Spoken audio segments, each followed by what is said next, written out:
Voilà donc un énoncé qui vous est proposé ici, une solution à un pH de 4,8. Ça veut dire que bon, on connaît le pH, elle a été mesurée par un pH mètre. Voilà, vous avez la réponse qui vaut 4,8, c'est-à-dire qu'on a 4,8, c'est acide. Voilà, donc on a la neutralité ici, 4,8 c'est ici, ben, on a un acide faible. Un acide faible, voilà. Donc on demande de calculer la concentration en H3O+, de cette solution, c'est-à-dire le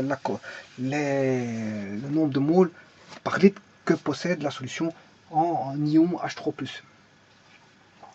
Et à ça, il suffit juste d'appliquer la formule des pH, pH égale moins log de la concentration en H3O+, sachant que le pH est connu. Donc soit dans cette formule-là, soit on connaît la concentration, on sait trouver le pH, mais connaissant le pH, on sait trouver la concentration.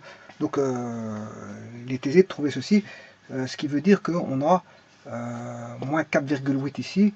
Je prends le logarithme en base 10 ici, pour avoir la concentration en H3O+, qui est égale à 10 exposant moins 4,8.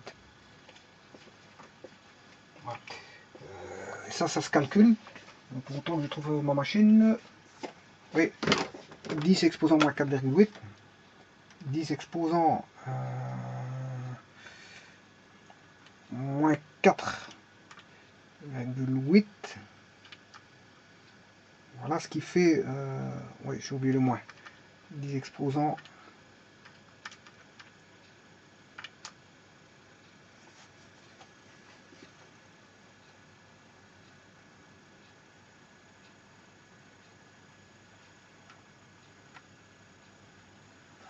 Bon, je vais remettre en mode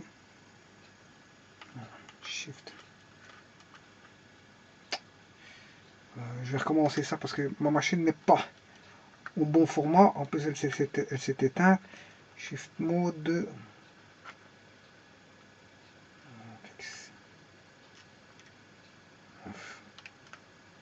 Voilà.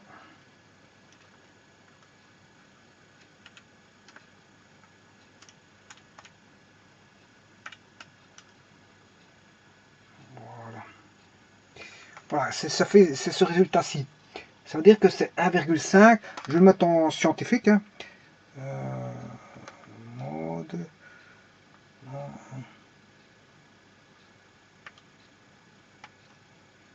Mode.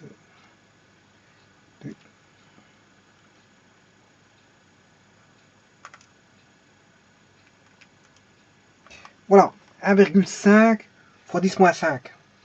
Je dis en mode scientifique. 1,5 fois 10, à plus, on va dire plus 1,6 si je me situe au dixième. 1,6 fois 10 moins 6. En mode scientifique, voilà. 1,6 fois. Il faut reprogrammer votre machine en mode scientifique pour avoir la réponse. Hein. Voilà.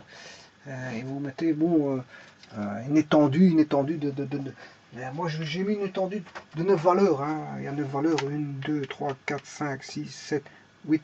J'étais au maximum, donc parler de jusqu'à 9 valeurs possibles. C'est ce que j'ai fait. J'ai pris 9 valeurs possibles. C'est pour ça que je vais jusque le dernier 9 qui est là-bas.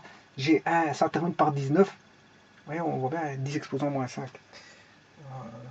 Ce qui fait 1,6 fois 10 exposant moins 6 si vous voulez mettre au dixième. Voilà, donc n'oubliez pas de mettre, comme ce sont des nombres, je veux dire, qui sont très petits, pensez à utiliser des exposants scientifiques, enfin un formatage en nombre scientifique de façon à présenter le nombre pour que vous n'ayez pas trop de valeurs après la virgule. Je vous remercie.